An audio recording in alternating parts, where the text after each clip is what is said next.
KSW. Please welcome to the show from the Ultimate Fighter, Demico Rogers. There you go. What's going on, guys? Demico, welcome to the show, sir. Good to have you in here, man. Thanks. So I don't know. Is it Renton or Bellevue? Because I've heard two different places. Were you born in one place, living in another, or does someone got it messed up? I got to represent Renton. That's where I grew up. That's where I'm from. But I'm training out of Bellevue, and I actually live in Bothell right now. Look at that. He's all over the place. So he grew up in Renton. No T in Renton. Did you go to? You went to Hazen High School, right? Yeah. Yeah, and so now 99. and he trains in Bellevue, and he goes to sleep at night in Bothell. That's easy to figure out. Yeah, we just did now. That's awesome. How about that?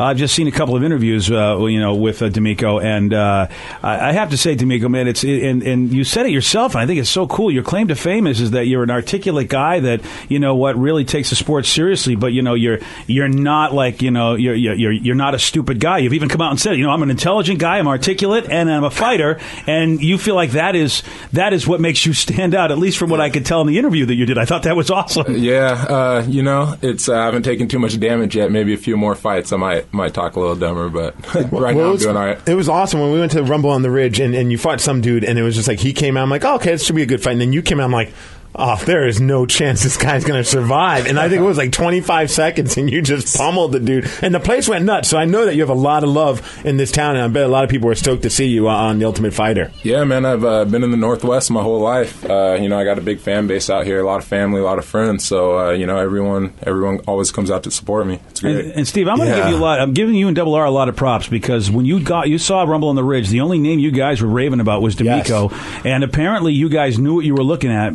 because the UFC, the UFC has said, hey, guess what? Ultimate Fighter 10, you're in the show. The heavyweights. Yeah, the heavyweights, along with Kimbo Slice and some other folks. Now, you've already done all this, but we get to finally see what's going on tomorrow night on Spike TV. That is going to be Comcast Channel 57 at 10, though. I'm saying if you ain't got the HD, you got to see this bad boy in HD Channel 659.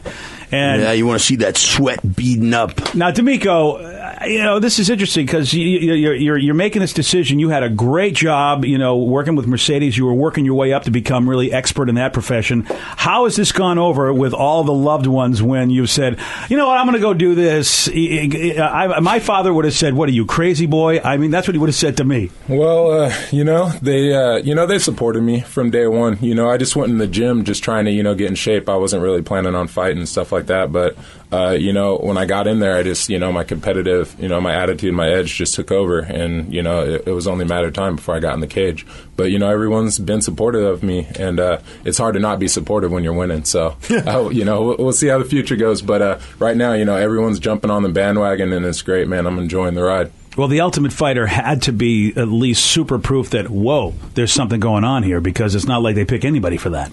Yeah, no, absolutely. I didn't really know what my chances were to get in, not just having an amateur record, stuff like that. But, when I got to tryouts and, I saw the competition, I wasn't too worried about it.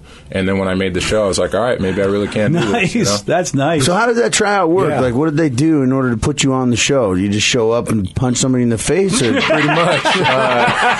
See that guy punch him. That's a pretty crazy story. I wasn't even going to try out, but they actually only had one open casting call, and it happened to be in Seattle. So that was the only reason. If it would have been in New York or LA, I probably wouldn't even have gone. But it happened to be here in Seattle, so it was kind of a blessing in disguise. So we cruised down there, and it was a 30-second grappling session.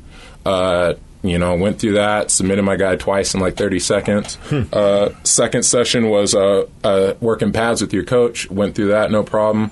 Throwing nice, clean combination, stuff like that. And then the final one was like one-on-one interview with a panel, and you just got to really sell yourself on your marketability. Let them know that you have what it takes. And they picked me. And then when you look like this just beast, and then all of a sudden he's like the intelligent being that like can actually put a couple sentences together. That probably, I mean, there's got to be something said about the charm factor. A lot of people keep getting on me about that. I got to work on that. I think I got to get a little dumber or something. I think that works for it. Yeah, bring it. No, dude. They like it. They like it because it's a TV show at the end of the day, and they want to put on an entertaining product. It's not just about a guy that could just beat the crap out of someone. Obviously, that's important. But, plus they got Kimbo Slice to pick up all that, grunting and doing all that craziness. Well, Demico, we love that anyway because, look, people don't know this about Seattle, but we are like we're the most intelligent city in the country. I mean, they've done a study saying that this is the most intelligent place. So it's so cool that people get an example of that. Like, here's a guy who's a fighter, but he comes from a place where people are brainiacs. And therefore, why wouldn't he be a smart guy? He comes from Smart Place Town. Yeah, I don't see how people can excel in the sport without being smart. You got to be disciplined. You got to be smart.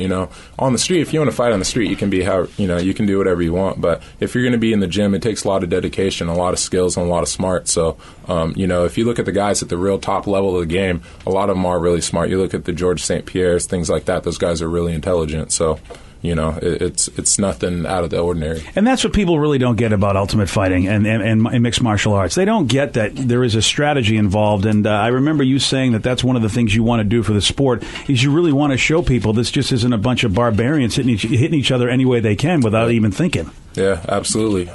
It's not. And the guys that do that, they don't last long, there's a few guys that have made decent careers out of taking big shots and, brawling, but that's not really what the sport's all about.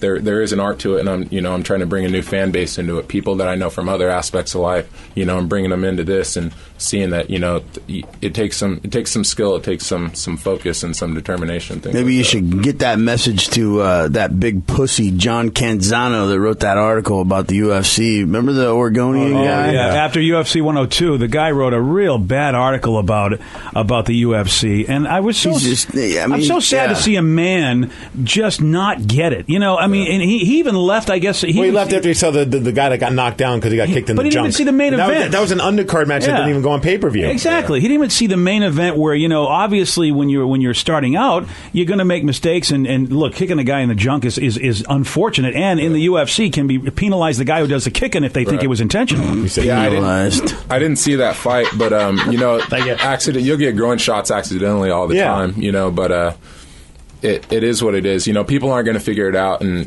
we got this sport's growing, and we're going to keep going. So if they need to be left behind, that's totally fine. We mentioned earlier about Kimbo Slice, who's on the show with you. What were your thoughts when you went in and realized you're doing The Ultimate Fighter, and that Kimbo Slice was going to be a part of it as well? It was cool, man. Kimbo's a good guy. When he first walked out, it wasn't a big deal. I had 14 other guys I had to worry about, so Kimbo was just another dude in the stable. But Kimbo, I got to spend a lot of time with him in the house. He's actually he's a normal guy. Everyone, gets their own opinions off of his internet stuff. But we had a great time talking to him in the interview. He's a good dude. Funny, and he can cook. He can cook. What's his meal? Nice. What's his big meal? He's a steak guy, man. Man. We're trying to talk him into starting his own steakhouse. So he makes a mean barbecue sauce and Kimbo sliced beef. Good. I'll tell you what, if Kimbo gets any sort of recognition at all, I bet your ass he can start a steakhouse. That's a great idea, especially if you can cook up a steak. Imagine he goes from the UFC world to the Food Network. Cooking with Kimbo. Him and Duff. Cooking with Kimbo. That's a great idea. Come on. That is an amazing idea. Oh, that would be awesome. Get him on the phone, Demico. Wow. We have an idea.